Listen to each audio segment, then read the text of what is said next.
Boa noite para todos. Boa noite. Jesus nos abençoe. Nós estamos com muita alegria retornando às nossas atividades das sextas-feiras. Hoje, conforme foi dito, numa ocasião especial para todos nós, pois estamos finalizando o ciclo de trabalho referente ao ano de 2014 e já nos preparando para as festividades do Natal, um momento de profunda importância para todos nós, porque fala sobre o nascimento de uma nova era, família, congressamentos, enfim.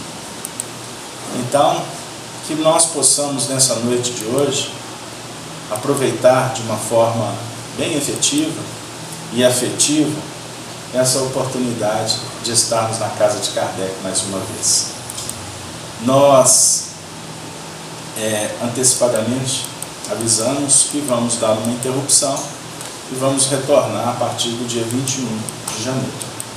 Então que todos possam aproveitar, descansar, tirar suas férias, enfim, para que 2015 a gente esteja aí juntos, firmes, no propósito de estudar a doutrina espírita para aprendermos a servir melhor.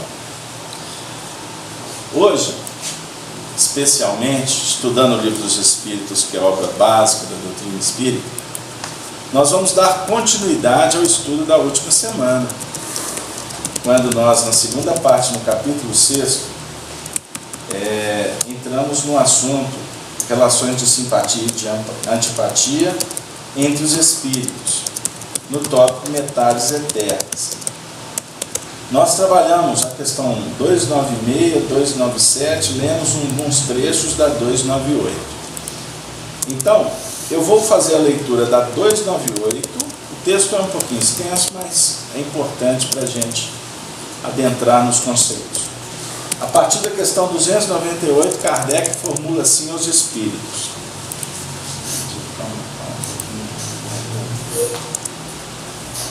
as almas que devem unir-se estão predestinadas a esta união desde a sua origem, e cada um de nós tem em alguma parte do universo a sua metade que fatalmente se unirá um dia? Resposta: não. Não existe união particular e fatal entre duas almas. Existe união entre todos os espíritos, mas em graus diferentes, segundo a categoria que ocupam, isto é, segundo a perfeição que tenham adquirido. Quanto mais perfeitos, tanto mais unidos.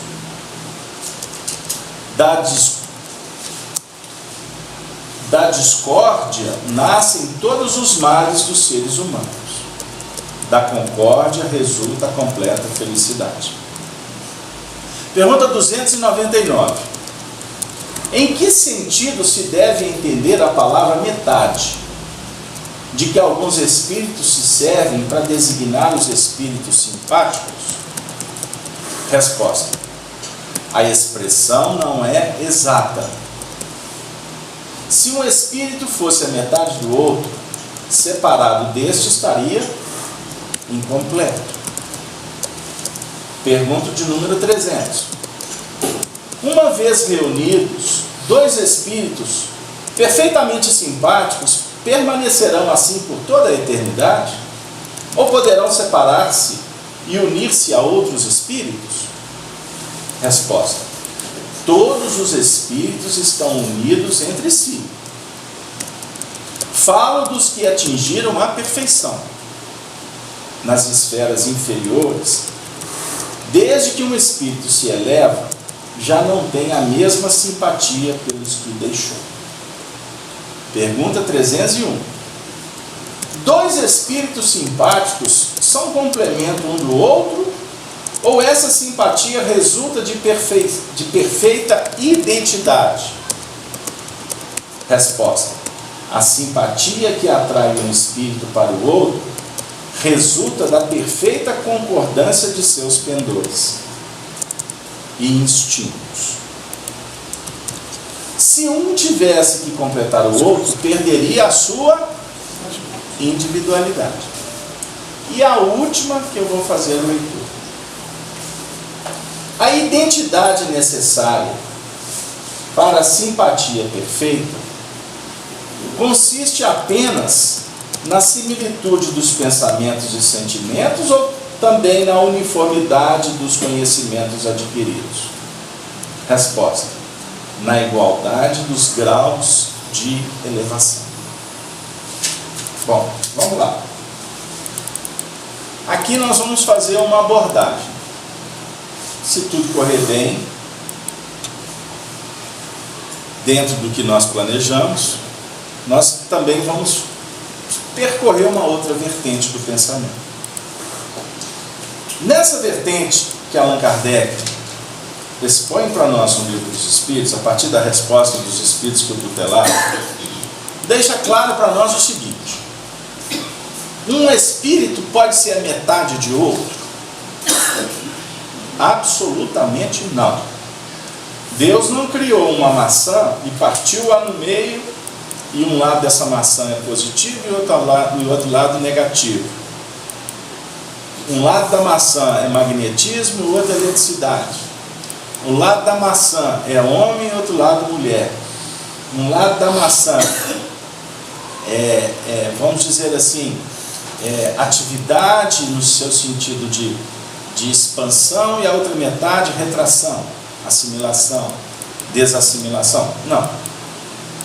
O espírito é uma individualidade eterna, imortal. Eterna no sentido de que Deus é eterno e nós não temos como mensurar quando o espírito foi criado. Porque legitimamente só Deus é eterno. Porque Deus não tem princípio nem fim. O espírito teve um princípio. Se ele não tivesse um princípio, ele seria Deus. Ele iria se confundir com o próprio Deus. Então, o início, a criação do espírito foi gerenciada, outorgada pela inteligência suprema do universo, que é Deus. Ok? O espírito é criado, portanto, com todo o seu potencial de evolução. Simples, no sentido de, vamos dizer assim, no sentido de pureza, no sentido de unidade, no sentido de que, à medida em que ele evolui, ele vai se graduando, ele vai trabalhando aquisições, etc. Então, o espírito, à medida que ele vai crescendo, eu poderia dizer que ele parte de um simples para o complexo. Mas ele é individualidade.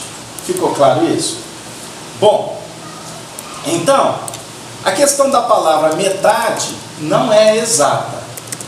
Não é exata no estudo espiritual. Porque se fosse metade do outro, quando separado, estaria este incompleto. Deu aí, gente? Nós estamos tratando a questão da unidade espiritual. O espírito não é dividido, ele não se divide, ele é unidade. Na pergunta 300, vem dizer o seguinte: uma vez reunidos dois espíritos perfeitamente simpáticos, permanecerão assim por toda a eternidade? Ou poderão separar-se e unir-se a outros espíritos? Então, volta ao assunto. Foi dito que não existe dois espíritos, um metade do outro. O assunto volta aqui nos seguintes termos: quando os espíritos são perfeitamente simpáticos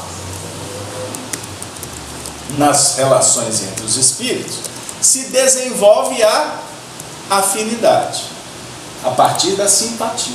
Entendeu? Ou a afinidade gera simpatia. Como que? Isso é didático. Então, para que haja a simpatia, é necessário que exista princípios de similitude, né? Para que haja, portanto, interação. Para a gente formar uma molécula, a água, nós temos que ter o hidrogênio, né? O oxigênio e o hidrogênio. Eles se completam no sentido de atender a um objetivo. É um processo químico, é isso? Que define uma reação. Então, dois seres afins, quando se unem, é como se a gente estivesse unindo oxigênio e hidrogênio. Dentro de uma linguagem assim, muito simples, muito rasteira, mas para a gente entender. Ou seja, quando a lei de dualidade ela se fecha na unidade, não se preocupe, eu vou explicar. Quando ela se fecha na unidade, existe uma reação. O que eu estou querendo dizer? Quando eu estou intercambiando com o Gerson ali, que está cuidando da câmera, o Gerson é uma unidade, eu sou uma outra unidade, certo? Características bem próprias, gêneros distintos, ok? Mas quando eu intercambio com o Gerson, é como se eu estivesse unindo hidrogênio e oxigênio. Esta fusão de duas unidades, da dualidade, que se faz numa unidade, vai projetar então um resultado. Deu aí? Eu quero coar café, vou fazer um cafezinho, né? A Marisa lá da Alemanha fala que é água suja. Eu falei assim, que água suja boa, né? Eu vou fazer um café. Então eu vou pegar o pó do café, não é isso? Tem toda uma técnica. Mas para que haja, para que eu venha utilizar o pó do café, primeiro eu vou aquecer a água, não é verdade? Depois que a água estiver numa temperatura X, eu vou introduzir o pó do café, né? Muito gostoso quando é no coador de pano. Eu vou conversar com a minha turma lá da fazenda. Coador de pano, dá um sabor muito especial, né, Macarena? Né? Aí tem gente que coloca açúcar lá no coador junto com o pó do café. Tem outros que fervem a água com o café sem colocar açúcar. Põe açúcar depois, não é? Tem uma turma aí que é sábia, que não põe açúcar, não é? Porque açúcar tira o gosto, não é? Ela altera, ela te engana, ela tira o sabor do café. Mas independente do açúcar antes, depois, do pó na água, do pó lá no coador e etc., vai sair um café. Ou seja, nós pegamos princípios e estabelecemos uma comunhão entre eles, fundimos, né? E essa fusão define uma reação. No caso nosso como espíritos, nós nos intercambiamos. E quando eu interajo com o semelhante, eu estou trabalhando então com a lei de unidade que gesta, que organiza o meu mundo íntimo.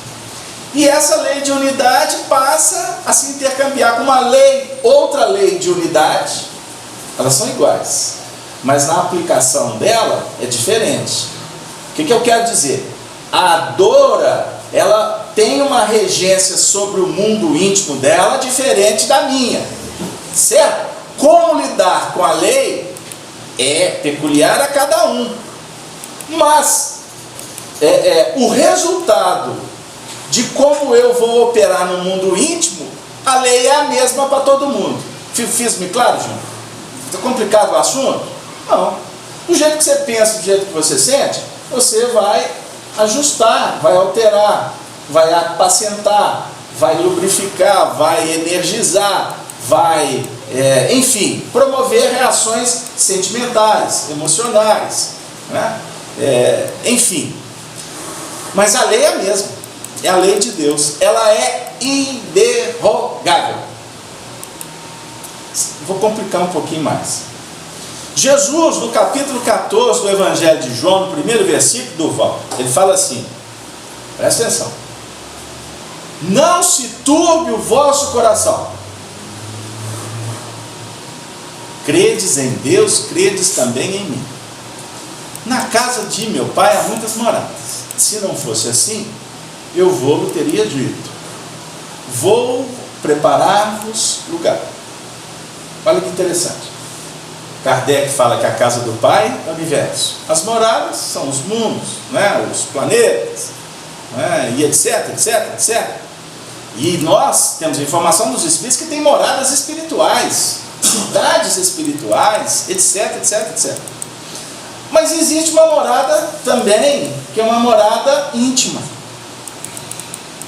Então a lei que funciona no microcosmo é a mesma do macrocosmo. É a mesma lei de fora que é aplicada dentro do seu mundo íntimo.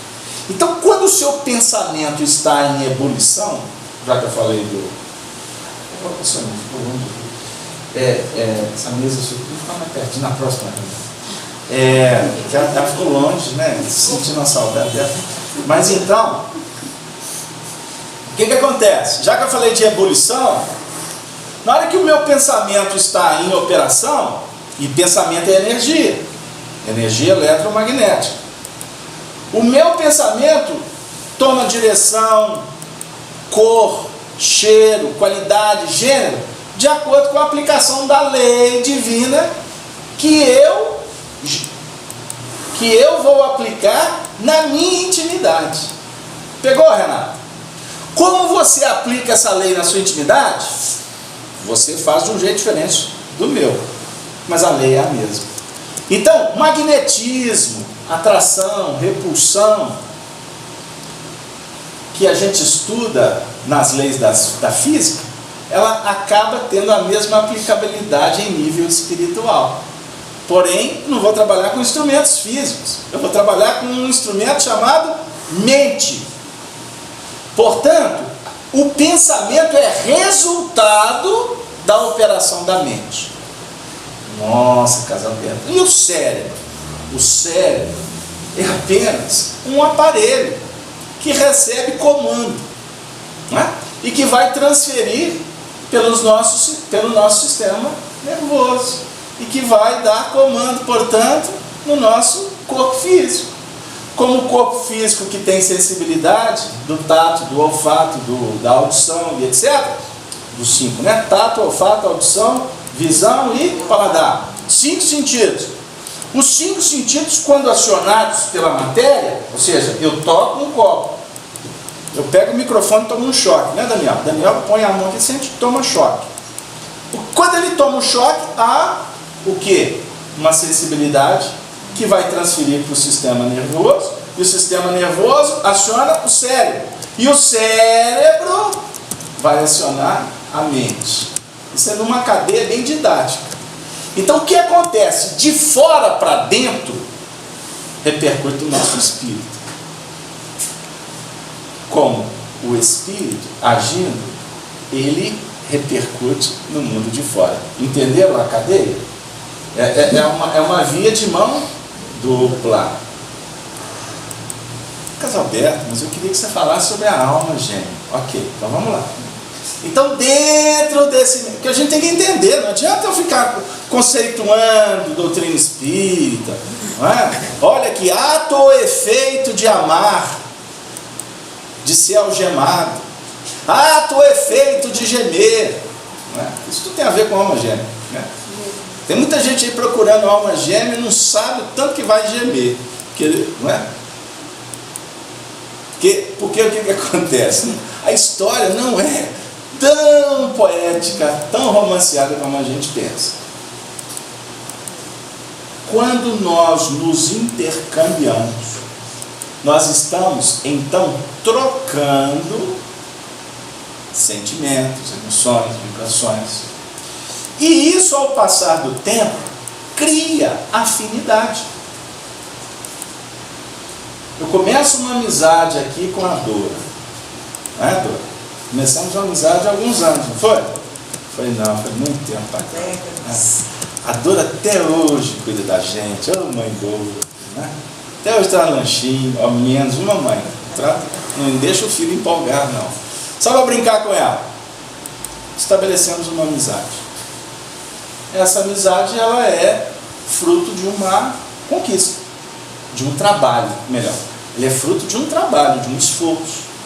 Então, amigo, o poeta não diz que amigo é para guardar do lado esquerdo do peito, e é mesmo, para dizer que o peito representa o coração que precisa ser blindado. Mas na realidade você não está cuidando do amigo, você está cuidando da amizade, porque ninguém tem autoridade para cuidar de alguém como a gente cuida de um objeto que a gente vai pôr na cristaleira. Captaram? Mas você cuidando da amizade, isso tem uma redundância, isso tem uma complexidade que vai atender, vai atingir a essa pessoa que você hoje tem como amigo. Portanto, a amizade, ela é fruto de muito trabalho. Por quê? Estabeleceu-se vínculos de afinidade, de simpatia, pelos ideais que abraçamos. Vamos dar um exemplo. Nós viemos para a casa espírita. Qual o objetivo da vinda nossa no centro espírita? Cada um com a sua necessidade, ok? Mas todos nós viemos atender um anseio. Dor, abandono, dificuldade. Eu venho aqui porque aqui me felicita. Não foi isso que nós conversamos, Dora? A gente está chegando no final do ano, até um pouco cansado, né? Assim, pensando, e o ano que vem? Tem gente que está assim, graças a Deus tirei férias. Nós já estamos aqui na elaboração de como é que vai ser o ano que vem. Tirar férias para nós é um sufoco. Mas eu vou ficar quanto tempo sem ir a FEAC, a casa de Kardec, ver os amigos? Porque nós já estamos vindo aqui não só para atender as nossas dores, o abandono, a doença e etc, etc. Nós estamos vindo porque passou a ser, além de tudo isso, prazeroso. Boa noite, Marco Aurélio. Boa noite. Marco Aurélio é nosso representante da sala Estudando Espiritismo. E nós já estamos a 25 minutos do trabalho. Até agora eu não dei boa noite para o pessoal. Pessoal da sala Estudando Espiritismo, manda um abraço também, Beto. Manda um abraço para a Cláudia, da Rádio Brasil Espírita, para o Celso Marcos, lá de Ponta Grossa, Paraná, Cleusa, de Portugal, a Dani, do Ceará, o Daniel, de Curitiba, o Felipe, de Babacena, a Ivani, de Caldas, o Luiz Fernando, de Florianópolis, a Miriam, de Porto Alegre, o Marcelo Jesus, de Belo Horizonte, a Meire, de Presidente Juscelino, e o Simplício, de Bento Gonçalves. Ok, muito obrigado. Cleusa não está aí hoje, não? Cleusa está. Cleusa de Leiria, Portugal. Pois é, e a Cleusa, eu estou devendo ela uma resposta. Fala para ela entrar impresso para mim não esquecer, porque a pessoa idosa corre esse risco. Mas então, porque desde a semana passada, hein? Observem, e terminou a reunião, nossas tertúlias continuou pela noite lá. Um abraço, Cleusa. Mas então, estabeleci uma amizade com a Cleusa. Primeiro contato, segundo contato. Hoje nós nos intercambiamos, conversando sobre doutrina espírita. Como nós que já estamos aqui, não só para atender as dificuldades, mas viemos porque gostamos de vir mesmo, com isso nós vamos criando uma ambiência. Você começa olha para você ver aquele cantinho ali da ponta esquerda. Vocês verem, observem bem. Se a FEAC eu posso chamar de uma nave, né? Uma nave, aquele lado esquerdo ali é que sustenta, ali que é a sala de como é que você lembra na época do Jornada nas Estrelas? Que tinha um engenheiro, como é que era o nome dele? Casa das Máquinas. A senhora assistia, daqui a pouco eu falo o nome do engenheiro lá. Scott, você também agarradinho lá. O Scott, ali o Scott comanda Tenente Ohura, né? A galera toda ali são as médiuns vibracionais da FEAC. Estou brincando porque formou-se uma amizade, porque se elencou, se elegeu um ideal, um assunto, um tema, e a partir disso a gente, da escolha, da meta, que tem a ver com as nossas necessidades. Por exemplo, você forma um grupo de amigos em torno de um jogo de futebol, você forma um grupo de amigos lá na escola, você forma um grupo de amigos em todos os ambientes, porque todos que estão ali estão movidos pelo mesmo ideal.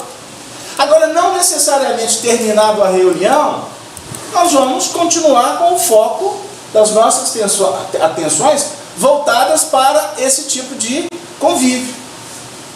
Nós vamos estabelecer outros convívios, com a família, com os amigos, e etc, etc, etc, etc. E bem-aventurado aquele que vai criando habilidades para ampliar o seu ciclo de convivência. Com qualidade, tá, gente? Com qualidade. Porque muitas vezes na sociedade a gente costuma até estabelecer um vasto ciclo de convivência, mas assim, superficial, né? Não vou dizer que ela não seja necessária. Existem as suas necessidades também. Mas é necessário que tenha algum foco em relações mais próximas. Não estou dizendo que a gente tem a obrigação de ter relações de profunda interação. Porque aí é cada um tem a sua necessidade. Deu lá? Mas esta é uma lei que Allan Kardec apresenta para nós como lei de sociedade. Está constante no livro dos Espíritos, na terceira parte. Lei de sociedade é lei divina e é lei natural, não é imposta. Vocês já observaram que quando a gente começa a ficar muito fora do contexto, muito isolado, daqui a pouco a alma da gente está assim, pô, mas eu estou precisando conversar com alguém. Ah não, esse ambiente está muito fechado. Ah, eu vou esparecer. Não tem uma história assim? Agora que vai chegar na época de férias, né, Dor? Tem uma turma aí que está tirando férias mais longas. São espíritos mais atrasados. Quanto mais as férias é prolongada, mais caracteriza o atraso do espírito. Entendeu? Quanto menor as férias, mais caracteriza a evolução do espírito. Vocês estão achando? Vocês estão tristes? Vocês estão decepcionados? Alguém está falando assim, não volto lá para escutar aquele doido mais. Porque eu fiquei o ano todo. Nossa, e chega essa época de Natal, corre para lá, corre para cá, ai, eu preciso de férias. Quanto mais evoluído é o espírito, mais enfadado ele vai ficando com as férias à medida que as férias vai se estendendo. Eu não sei em que patamar que você se encontra. Porque tem uns que tiram 60 dias, aí junta com a licença maternidade, aí é 6 meses, são 6 meses? 4 meses, né?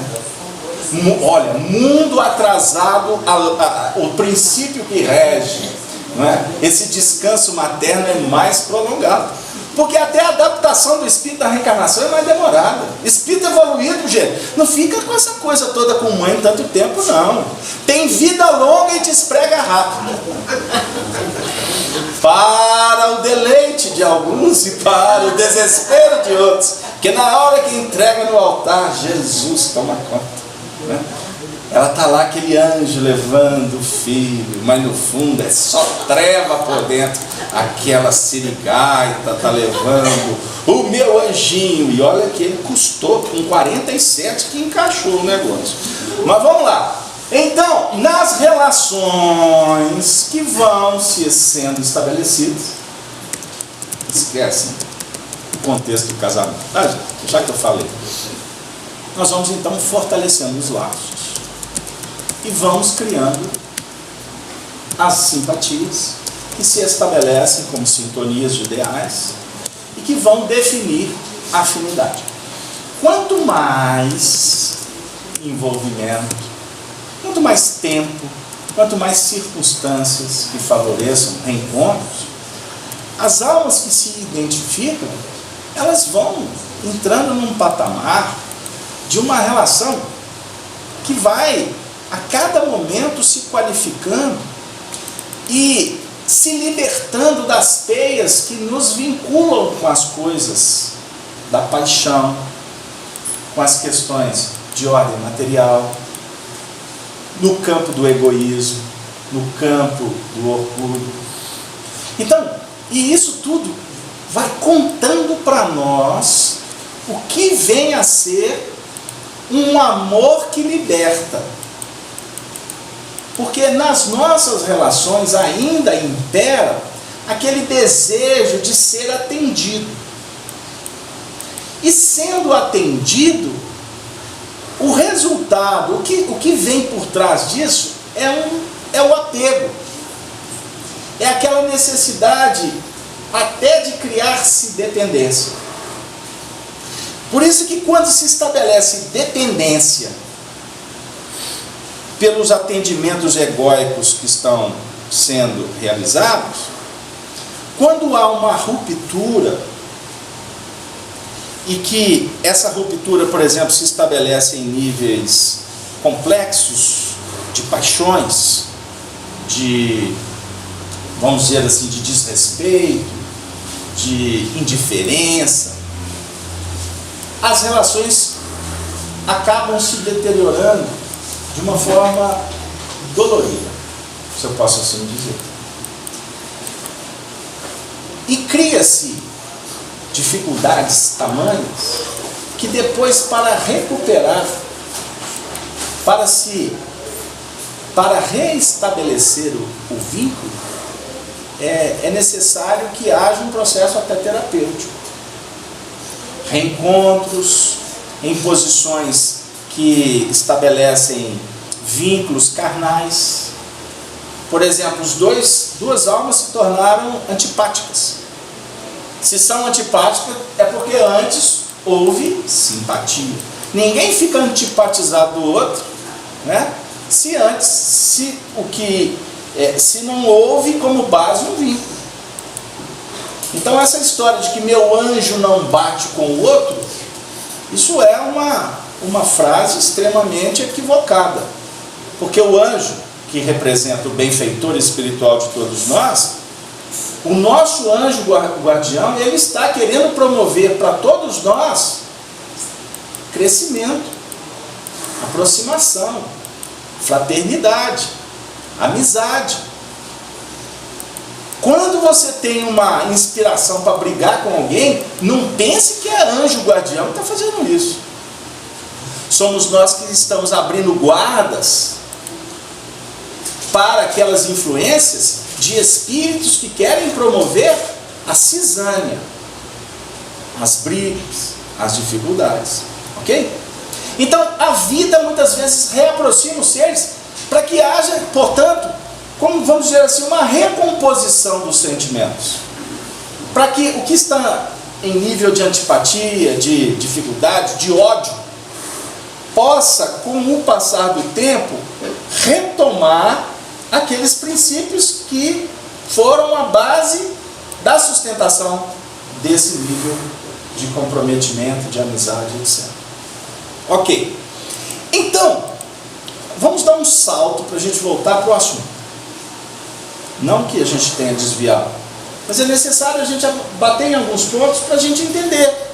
Porque se eu for falar aqui de almas afins, que são termos utilizados, almas gêmeas, a gente tem uma tendência a tratar o assunto como se fosse uma coisa física. Alma gêmea, é aquele homem que eu sempre sonhei, é aquela mulher dos sonhos, né? O meu ideal, é aquela que vai trazer só a felicidade, né? Aí a gente começa. Aí você vai verificar o seguinte: o que é felicidade? Aí você começa a desmembrar, você vai desmembrando o assunto, né? Eu queria que ela me tecesse de carícias, que ela me oferecesse isso, que ela me oferecesse aquilo, que ela, inclusive que ela não me xingasse, que ela não exigisse, olha para vocês verem que pensamento machista é o meu. Mas eu tenho que trazer para o lado de cá, né, Marcão? Porque se eu for devolver para o lado de lá, é fria, né? Criar confusão com a ala feminina é o maior pepino. Os entendidos espirituais falam que você convencer um espírito para ele entrar no caminho do bem, espírito masculino, é uma coisa. Ah, meu filho, você trabalhar com o melindre das mulheres no mundo espiritual é o maior pepino. Porque se tomou antipatia, é complicado de trazer de volta. Esse papo é machista, Marcão? Não responda. Qualquer coisa que você falar, olha para vocês verem. Observe bem, todo mundo olhando para você, inclusive na internet. Volta contra você no tribunal. Eu sou mais ousado, eu já estou no umbral mesmo, ficar mais um tempo não tem problema. Por quê? Isso é simbólico, tá, gente? Porque tem muito homem que tem esse comportamento, porque eu não estou tratando de sexo masculino e feminino, mas o simbolismo da mulher é muito passional, entendeu? Porque muitas vezes o foco, por exemplo, de um destempero, a forma de avaliar, por exemplo, um desvio, teoricamente pela mulher é tratado com mais sentimento. Um homem costuma, com uma boa conversa, você mudar a tona, entendeu? Pegou lá, gente? Não estou sendo machista, estou falando de características. Agora, existem homens que são muito mais passionais do que mulheres, como existem muitas mulheres que são muito mais racionais do que homens. Eu estou colocando só para a gente fazer uma análise. Então, quando nós nos deparamos, por exemplo, com uma mudança de percurso de um coração que está conosco, automaticamente vai ser acionado em nós o mecanismo reativo. E a nossa reação, para dar um peso no problema, se eu caminhar pelo sentimentalismo, fará com que o problema tenha um número, um volume, um peso muito mais contundente do que, de repente, aquele que analisa o problema sobre a ótica do bom senso. Ah, mas será que ele quis isso mesmo? É boa pessoa. Captaram o que eu estou dizendo? Então, almas afins são aqueles corações que já se integraram, que já conquistaram terrenos no campo do sentimento, que classifica esta relação como relação mais elevada do que aqueles que estão no patamar ainda de querer só para si, e qualquer abalo de estrutura vão mudar de camisa, chuta para lá, eu começo uma nova relação. Deu aí? No nosso mundo atual, nós vamos encontrar nas relações muito mais provacionais, expiatórias, do que relações afins. Pegou lá? Por que nesse mundo nosso? Porque é um mundo que é caracterizado por interesses pessoais. Então, se o seu interesse pessoal fala mais alto, como nós poderemos ter a pretensão de querer que uma relação seja duradoura?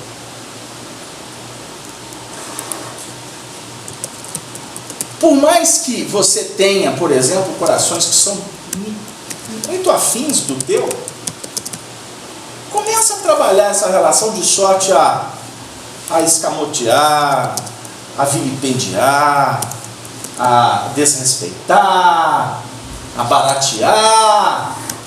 O que vai acontecer com esse coração que tem tanta afinidade com o seu e o seu com o dele?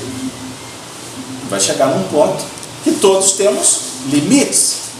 Chegará um momento que ele pode fazer a seguinte opção: eu fico aqui, mantenho o compromisso, mas será de um jeito diferente do que foi ontem.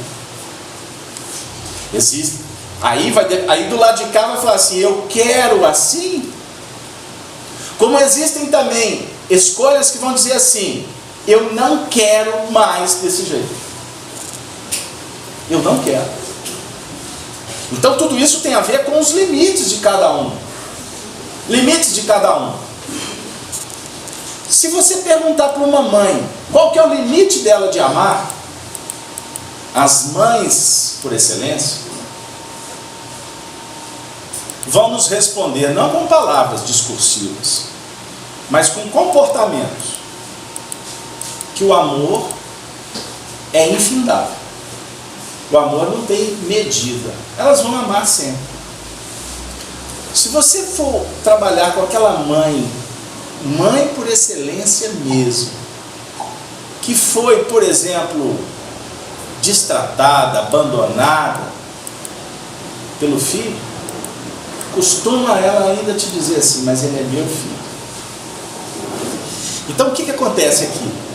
Almas afins, almas que atingiram um grau tão elevado de intercâmbio, de amor, que detalhes que tem a ver com esses interesses nossos, como seres egoístas, ficam em segundo plano.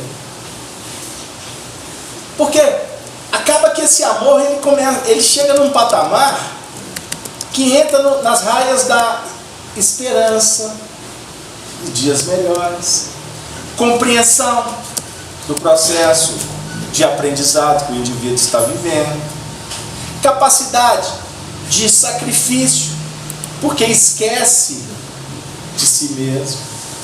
Então, tudo isso nos ajuda a entender um pouco do que a espiritualidade vem falar sobre estas questões que têm a ver com as almas afins.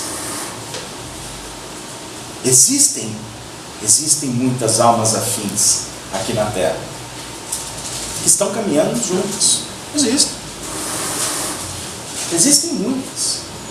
E que a capacidade de abençoar é tamanha que elas perpassam a senda num silêncio total, mas trabalhando proficuamente por causas que nós desconhecemos, tendo a capacidade de se darem para corações empedernidos, recalcitrantes, mas fazem por amor.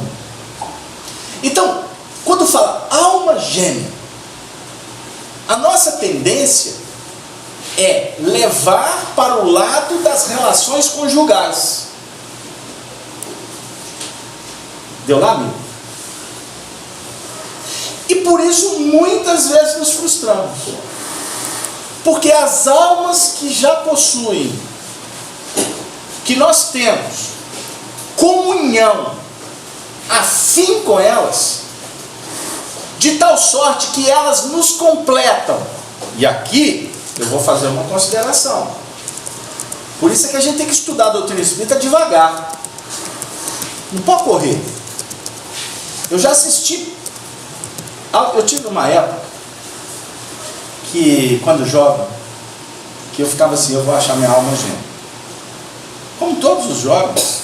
Você já passou por isso pela sua cabeça? Eu sei que passou e você achou. E olha aqui, estou brincando com o Marcão.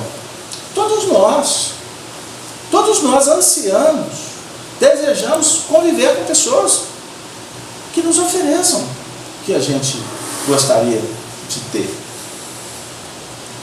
Agora, a questão toda é que geralmente a gente não avalia a nossa capacidade primeiro de dar o que elas querem, o que elas precisam. Querem não, o que elas precisam.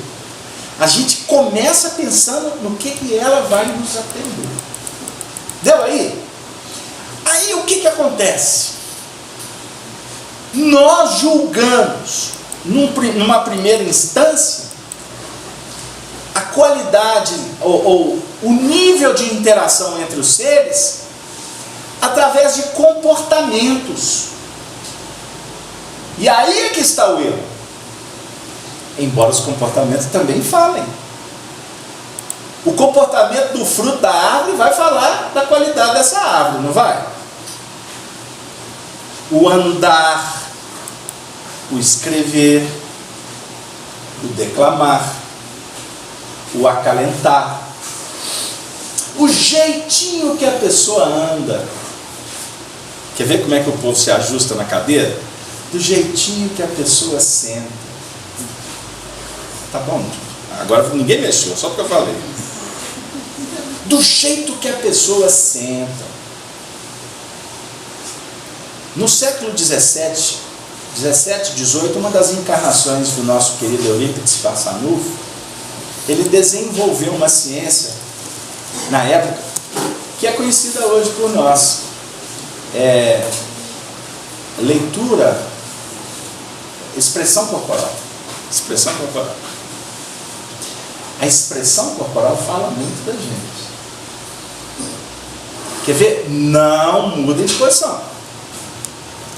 Quando eu observo, eu estou conversando com alguém e essa pessoa está assim, ela pode estar me dizendo que ela está na retaguarda.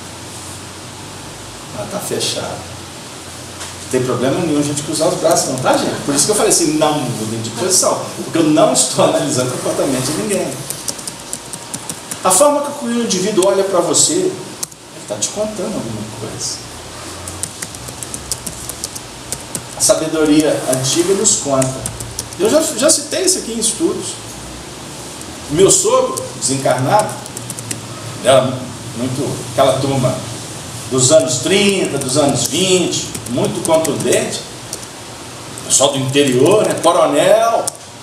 Ele falava assim: homem que não olha no meu olho não é homem. Eu falava isso, e ele tinha um vozeirão, eu até tremi quando eu comecei. Eu falei, não, onde que eu estou entrando? Primeira coisa que eu fiz foi olhar para ele, é assim? Estou brincando.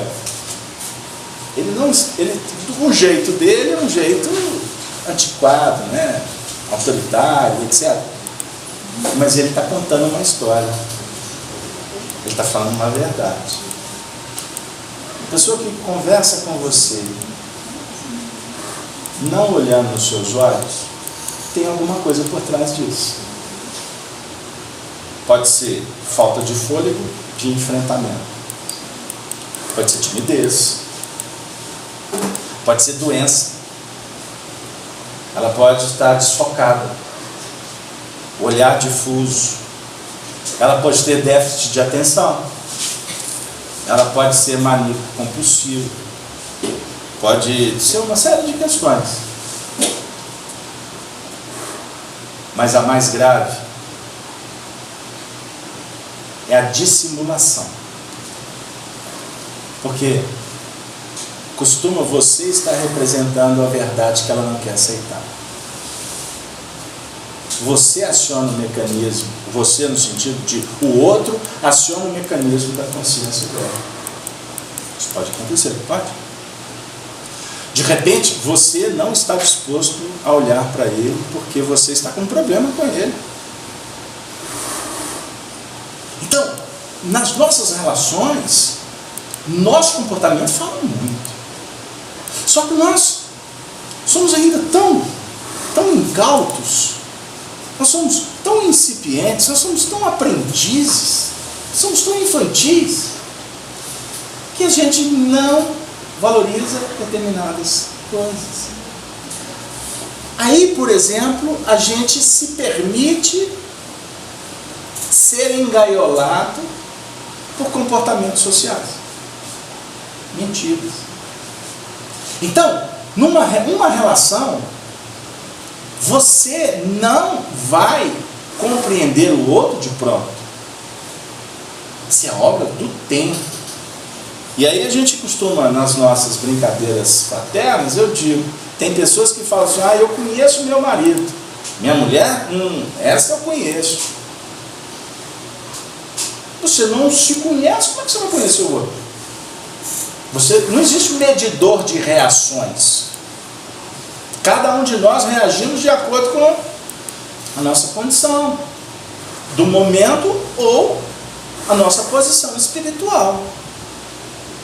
Jesus passou por algures, ele foi flagelado. A reação dele foi a do silêncio. Foi do abençoar quem estava sendo algoz. A nossa reação, qualquer coisa que vai de encontro aos nossos interesses, a gente sai com a espada na mão. Pouca coisa. Mas é necessário que nós entendamos que a gente que quando se estabelece, quando a gente encontra ou reencontra no caminho aquelas almas que são familiares, almas afins, a gente percebe logo. A gente percebe logo. Alguns espíritas mais radicais e apressados têm dificuldade de entender Emmanuel. No livro Consolador, da década de 30, quando ele questionado da seguinte forma, e ele vai trazer uma resposta que a princípio ela contradiz o livro dos Espíritos. Será uma verdade a teoria das almas gêmeas? Será verdade?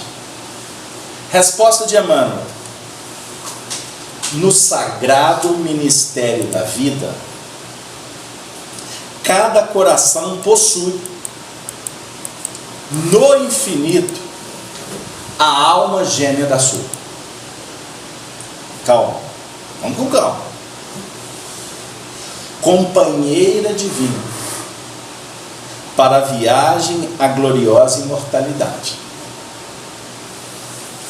criadas umas para as outras. As almas gêmeas se buscam, sempre que separadas.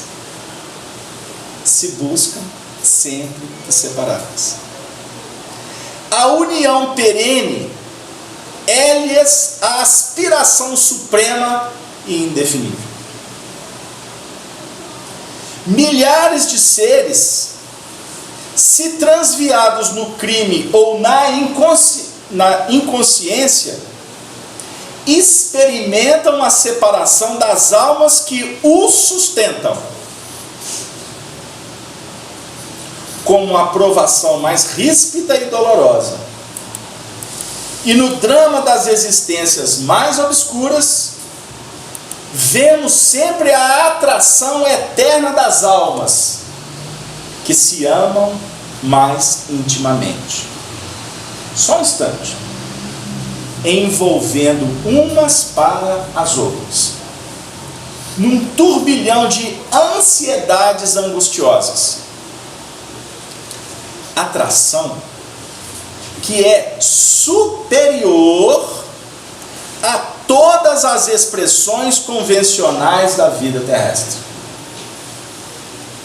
Quando se encontram no acervo dos trabalhos humanos, sentem-se de posse da felicidade real para os seus corações, a da ventura de sua união, pela qual não trocariam todos os impérios do mundo. E a única amargura que lhes empana a alegria é a perspectiva de uma nova separação pela morte. Perspectiva essa que a luz da nova revelação veio dissipar, descerrando para todos os espíritos, amantes do bem e da verdade, os horizontes eternos da vida. Oxalá eu chego ao fim da reunião. Casal Alberto, mas agora bagunçou o negócio. Antigamente a gente falava, agora bagunçou o coreto, né? Como é que nós vamos fazer? Os livros dos Espíritos falaram que não tem almas metades. Se tivesse almas metades, uma longe da outra, seria uma parte imperfeita. Certo? Que nós estamos na caminhada evolutiva para desenvolver um amor universal. Devemos amar a todos. Os Espíritos nos inspiraram, que eu não vim aqui de caso pensar, a conversar com vocês um pouquinho sobre relação, afinidade. simpatia, antipatia. Eu falei para vocês que nós estabelecendo, como o Livro dos Espíritos aponta, um ideal, nós nos comungamos e fortalecemos os laços de amizade por causa desse ideal. Eu tenho, graças a Deus, muitos amigos dentro da doutrina espírita, do movimento espírita. Graças a Deus, eu tenho para mim que eu não tenho inimigos. Graças a Deus. Pode existir aqueles que não comungam com a nossa forma de agir, de pensar. Mas ninguém me jurou de morte, ninguém falou que ia acontecer uma desgraça na minha vida e que ele ia fazer né? Ninguém me disse que ia mexer com aquelas coisas. Embora eu sei que voodoo por aí deve existir, etc. Não estou preocupado com isso. Isso é só para a gente brincar um pouquinho. Não tive nenhum problema para ninguém colocar o meu retrato costurado na boca de um pobre sapo. Eu acho que não. A não ser que tenha uma mandingazinha aí com alguma que queria casar comigo que se deu mal. Que a minha esposa não ia fazer isso. Que é uma alma fina. Estou brincando com vocês. Isso é só para a gente relaxar. No movimento espírita, os amigos que eu fiz foi em torno de um objetivo só: de aprender espiritismo, viver espiritismo e divulgar o espiritismo. Todos nós aqui somos amigos, não somos? Casalberto, amigos são poucos. Eu tenho colega. Tá, tem, eu sei, tem essa história. E eu falo para os meus filhos: o seu amigo é seu pai. Aí fora você vai ter a possibilidade de fazer amigos. Como eu falo para minha filha, a sua melhor amiga é sua mãe. Tomara que eu seja o seu melhor amigo. Daí o resto vai acontecer. O que não significa que eles vão ter esse sentimento para comigo, que sou pai. Porque aí a gente já começa a entrar onde que Emmanuel está falando para nós agora. Porque Emmanuel não está tratando o assunto como foi tratado no Livro dos Espíritos. Porque no Livro dos Espíritos está deixando para nós, de uma forma muito clara, que nós somos individualidades. Somos individualidades. E a individualidade tem que marchar sozinha. A evolução, ela é individual. Ninguém evolui para o outro. Ponto final. Querem que eu brinque de novo? Hoje é sexta-feira, a última do ano. Mineiro não perde o trem. Né, Gino? Mineiro perde o trem? Perde não. Pernada. Deu até pernada. Pernada. Porque mineiro diminui. A cada palavra ele fala duas sílabas. Tá bom. Por isso é que o povo, ô Casalberto, eu ficava assim, gente, todo mundo me chama de Casalberto. Por quê? Aí depois eu entendi. Resume o nome, é mineiro. Tomo uns. Tomo uns. E aí vai. Aí eu fui brincar, o Espírito Trevoso é assim, brincou. Eu estava falando, Marcão? Ele pegou o ônibus comigo. O que eu estava falando? A dor é séria. O que eu estava falando? O que você Hein? Jesus. Gislene é uma pessoa centrada. Gislene. Olha para vocês verem. Todo mundo viajando para mim. Você está falando da aula de Louvado seja o nome do nosso Senhor Jesus Cristo. Tem alguém aqui que está assim centrado no mundo espiritual. Nós também, no mundo espiritual. Mas então, vamos brincar para a gente entender o seguinte: Kardec trata do assunto para dizer para nós a responsabilidade de evolução individual. Ponto. Para que não haja transferência. Para não se criar dependência. Lembra que eu falei? Você não pode ter dependência. Não se deve criar dependência a nada. Não fica dependente de religião também não. Porque uma hora você não vai tê-la. Você não vai ter casa espírita para entrar não. Uma relação, nós temos que trabalhar em nível de sermos independentes, mas trabalhar no sentido de uma interdependência. O raciocínio correto é esse. Você ter a sua individualidade, mas ao mesmo tempo elaborar na relação aspectos que tenham a ver com comprometimento, solidariedade, entendeu? Porque se não houver esse comprometimento com o propósito de estar junto, uma relação, ela é transitória, ela não vai ter fôlego para ser duradoura. Deu aí? Então, Emmanuel está dizendo para nós o seguinte, e eu não estou dizendo que Emmanuel está completamente certo, os espíritos estão completamente certos, porque tem gente que fica defendendo isso, sabia? Discute. E na realidade, você vai estudando com calma, você vai observando que os dois aspectos, eles se completam. Observe o que Emmanuel diz aqui. Eu vou repetir. Almas gêmeas, criadas umas para as outras. A definir o seguinte,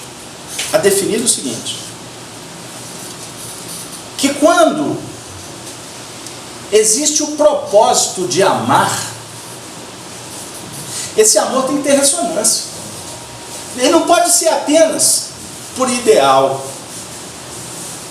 Tem que haver uma alimentação. O assunto atração, ele não pode ser discursivo.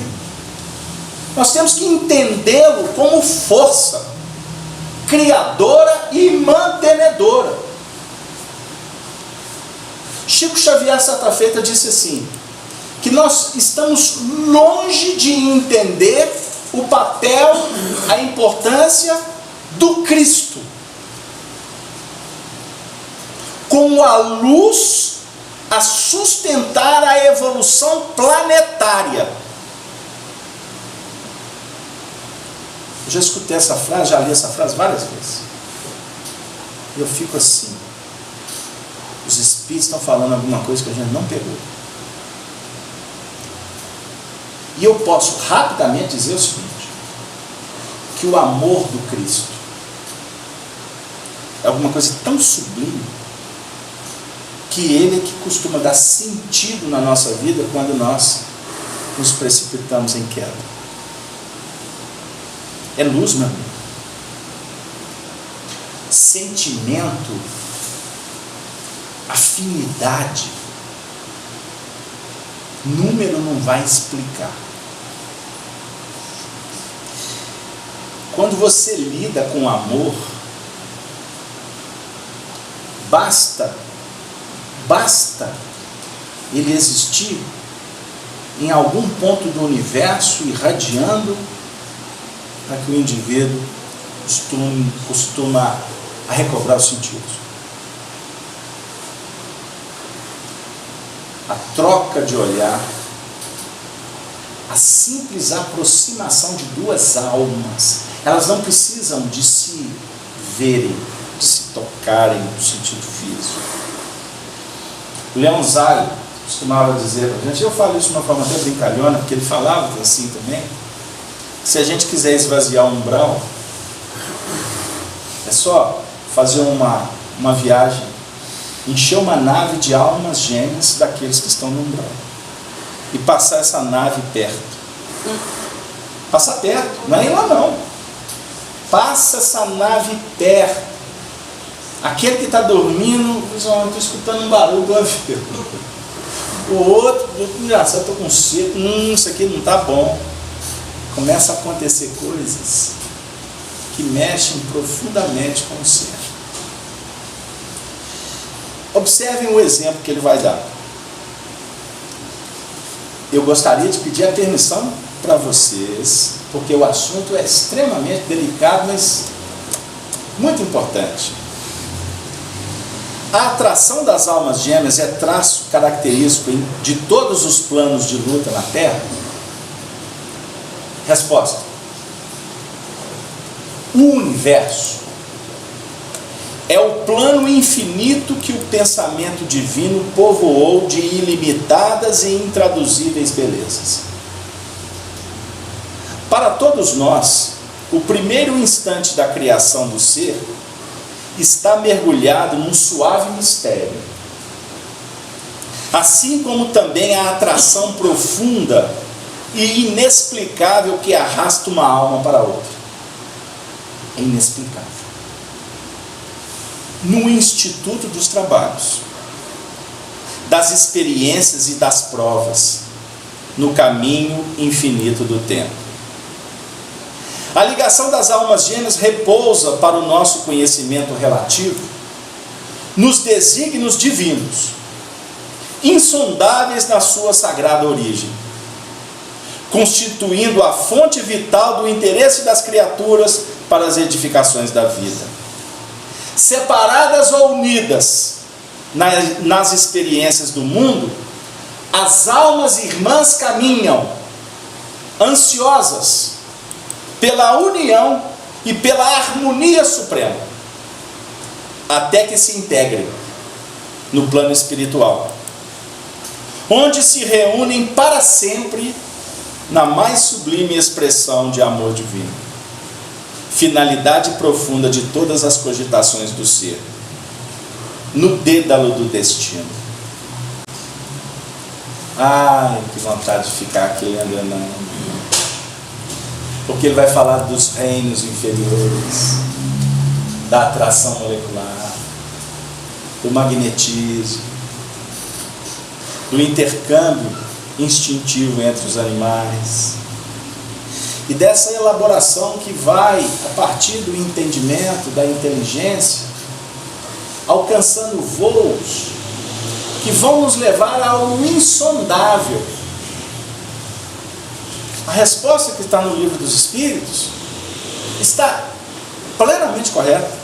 Não existe duas metades, mas existem almas que foram criadas umas para as outras,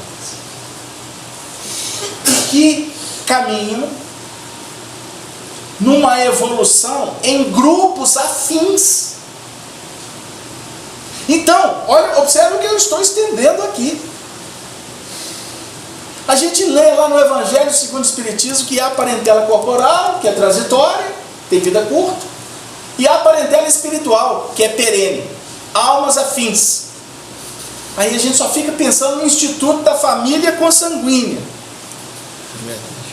E na realidade esses grupos que vão se intercambiando, que se completam, eles se completam energeticamente também, não é só por ideal. Lembra que eu falei aqui que nós estamos construindo laços de amizade a partir das escolhas, dos ideais. É isso aí. A lei de sociedade vai convidando a todos nós para caminhar pelo mundo fazendo amigos. Esta é a grande dica do Evangelho. Paulo de Tarso compreendeu com a sua psicologia profunda o que Jesus disse. Por isso é que ele afirmara também: granjeai amigos, mesmo com a riqueza das iniquidades, faça amigo, não faça inimigo. Jesus não fala não, porque não é a lei. Jesus só diz faça, faça. Jesus não proíbe. Pegou lá? Proibição é para nos ajustarmos no contexto humano. Quer um exemplo? Nós estamos no momento no Brasil que estamos sendo convidados a viver a ética. Vocês viram o discurso da nossa dirigente? Brasileiros, vamos nos dar as mãos contra a corrupção. Tão bonito o discurso, não é? Vocês viram o que aconteceu no Congresso ontem? Eu não vou vir aqui falar de política, mas é só para a gente ter uma ideia. Vamos averiguar o problema da Petrobras, certinho? Mas não vamos trabalhar só com aqueles que deram as propinas. Nós vamos também discutir os que receberam as propinas e os políticos envolvidos no contexto, ok? Eticamente é essa a proposta. O que a situação fez? Se reuniu nos bastidores. Você viu isso? Se reuniu nos bastidores. A oposição esperando lá para votar, para que todos fossem investigados.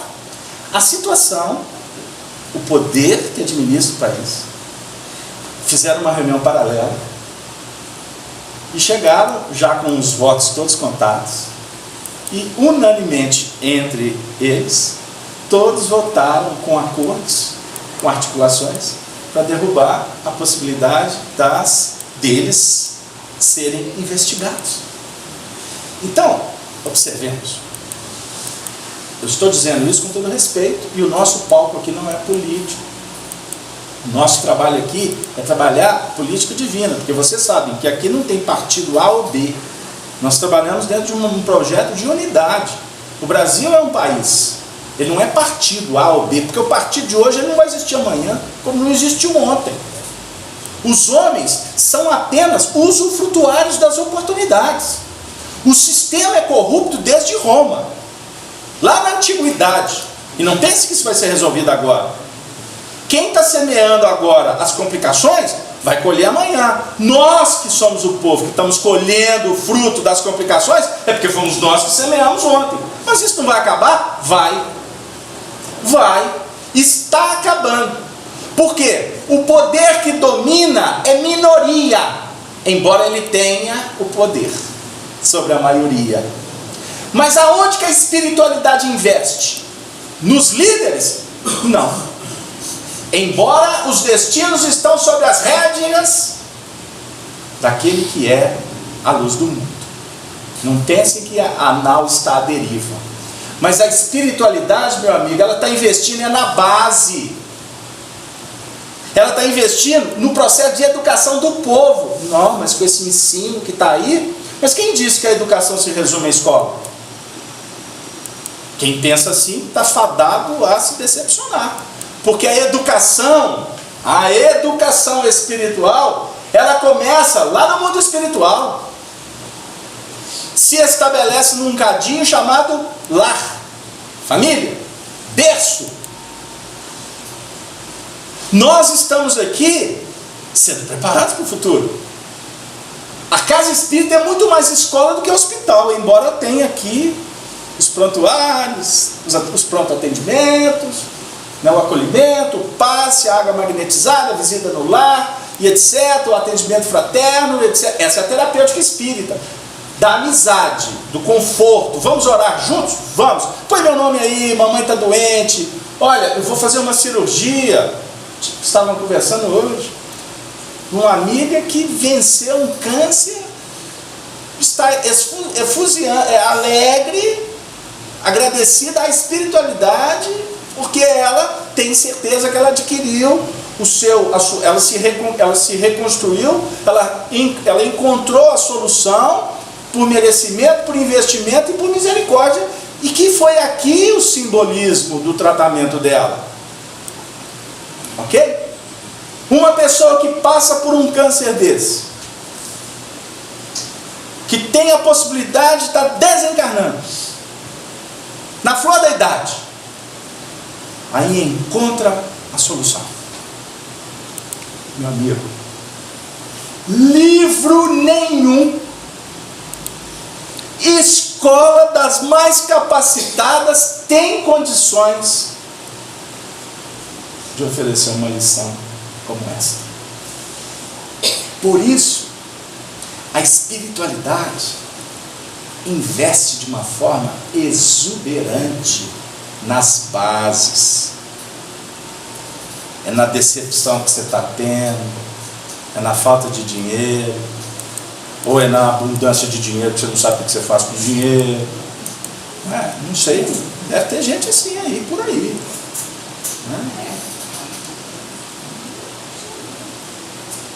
Inclusive na convivência com aqueles que não são afins. Entendeu? Porque esses que não são afins, que caracterizam grande parte das relações do mundo, eles representam exatamente a necessidade nossa de entender que nós não estamos no mundo para ser servido pelos entes. Nós estamos juntos para servi-los. Porque é dando é que você engrandece espiritualmente. É dividindo. Meu filho, mãe, dá um pedaço do seu bife aí. Só tem mais um. É o que está no prato da mamãe, ele já comeu dele. Toma, meu filho. É a mãe que abre mão por conta do filho. É assim que a gente vai entendendo pais que se esforçam para cuidar dos seus rebentos. Esta é a proposta. Agora, as almas que realmente são afins, no atual estágio evolucional nosso, com tanta imperfeição, com tanto egoísmo, será que nós temos merecimento de caminhar com elas? Ah, Cássio Alberto, mas faz falta. Tá bom. Mas para você ter esse merecimento, você precisa de felicitar aqueles que estão contigo, sendo amigo, respeitoso, etc. Inclusive encontrando estímulo para a oferta. Agora, nós não podemos esquecer de uma coisa, que a proposta do Evangelho é ampliar, portanto, o amor. Por isso que estas almas, que quando distantes, elas têm um papel extraordinário para que nós possamos, sem saber que elas existem, porque o grande lance é esse. E a própria espiritualidade, quando fecha o assunto, não tem. É para que a gente possa entender que o nosso foco tem que estar na responsabilidade, não nos devaneios. Entendeu? Captar. Agora, aqueles que têm o privilégio, eu não vou dizer de estarem ou não com almas que se completam, no seu sentido pleno, que como nós estamos entendendo, são raras aqui na Terra. Existem aqueles seres que são profundamente afins conosco, e que nós poderemos, então, ter em todos eles o estímulo para trabalhar com aqueles que não são afins. Nós estamos caminhando para o Natal, e eu tenho um compromisso semanalmente de escolher o tema da reunião. E o versículo também que a gente utiliza como reflexão. O versículo que está em Lucas, no capítulo 2, 14, fala para nós de um momento de festa. Glória a Deus nas alturas e paz na terra, boa vontade para com os homens. O nosso desafio para termos paz, que é prêmio, é ter boa vontade para com os homens. E nós perpassávamos um trecho do Evangelho e nos deparamos com um momento extraordinário, que fala muito do intercâmbio entre as almas afins e da nossa possibilidade de reagir diante do Cristo. Está inserida no capítulo 1 do Evangelho de Lucas, na passagem que é intitulada Maria visita Isabel. E naqueles dias, levantando-se Maria, foi apressada às montanhas a uma cidade de Judá. E entrou em casa de Zacarias e saudou a Isabel, sua prima. E aconteceu que, ao ouvir Isabel a saudação de Maria, a criancinha que estava no seu ventre saltou, e Isabel foi cheia de Espírito Santo. E exclamou com grande voz e disse: Bendita és tu entre as mulheres, e bendito o fruto do teu ventre. E donde me provém isto a mim, que venha visitar-me a mãe do meu Senhor? Pois que ao chegar aos meus ouvidos a voz da tua saudação, a criancinha saltou de alegria no meu ventre. Bem-aventurada a que creu, pois hão de cumprir-se as coisas que da parte do Senhor lhe foram ditas. Elas eram primas. Isabel estava grávida de 6 meses. Maria teve uma intuição: visitar a sua prima, para narrar que ela estava grávida. E ao adentrar, portanto, no ambiente, a criança se move no ventre. Saltar do ventre é aquelas manifestações que as mães conhecem, que os bebês se agitam em determinados momentos, a definir a ambiência espiritual criada entre almas afins. É esse contexto que Emmanuel quer falar para nós. Ele não está entrando nos aspectos das questões carnais, de casais. Ele está falando de almas afins que sublimam o seu amor e se intercambiam para trabalhar para a luz, pela luz, sempre. Isabel esqueceu que era prima. Isabel se faz serva. E intuitivamente ela diz: bem-aventurada és tu. Porque creu. Ela acreditou na mensagem do anjo Gabriel. Ela acreditou nos propósitos do alto.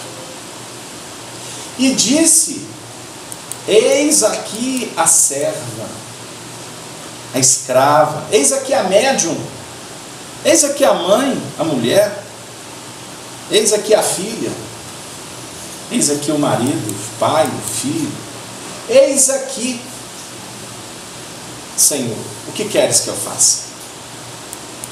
É nesse sentido. E quando nós abrimos o coração para o bem, nós vamos ouvir o cântico do Glória a Deus nas alturas. E vamos sentir a paz na terra do coração. Porque houve boa vontade em atender aos ditames do Senhor. É com isso, com estas reflexões, que nós gostaríamos de nos despedir de todos vocês, endereçando a todos um grande abraço, um feliz Natal, que nós possamos lembrar de Maria, para sermos servos, para criar a ambiência fraterna que ela e José proporcionaram, para que o aniversariante seja realmente comemorado o momento do seu nascimento. Para nós o nascimento é do Cristo Jesus. Mas ele ficaria muito mais feliz se nós pudéssemos já começar a comemorar o nascimento de um novo homem, de uma nova vida, a partir de nós mesmos. Porque uma nova vida, qualificada nas bases do Evangelho, é luz. E é isto que ele espera. Ele não quer seguidores, porque não é religioso. Jesus espera que nós nos libertemos, porque livres estaremos com Ele, trabalhando com Ele, pela causa do engrandecimento de todos, porque houve um engrandecimento pessoal. A maior alegria de um professor é quando ele vê o aluno se diplomando na vida. Não esqueça que foi Jesus quem disse: vós me chamais mestre, e dizeis bem, porque eu sou. É o que Ele gosta, o que Ele quer que nós entendamos na sua proposta. Educação espiritual. E o nosso amigo espiritual agora nos pede para que nós possamos reverenciar os professores. Vocês sabem que no Japão, o único cidadão que não tem obrigação de fazer reverência ao imperador é o professor. Porque os imperadores dizem: sem os professores não existirão imperadores.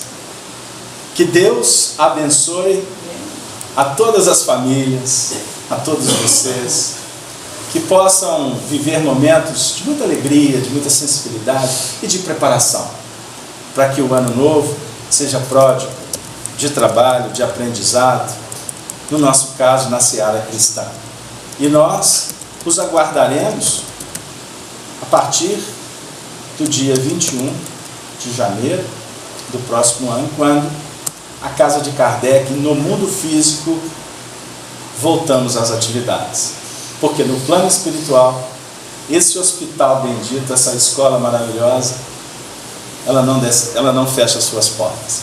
Sempre haverá um ponto de luz para os andarilhos que somos nós, que precisamos do referencial chamado Jesus.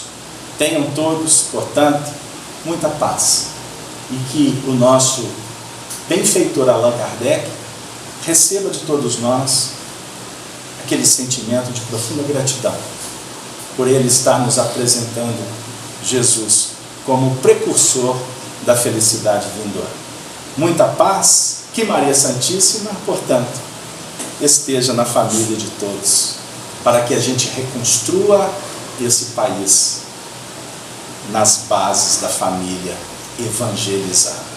Valeu, um beijo no coração, e nós vamos pedir que a Soninha faça a prece final por nós. Muito obrigado.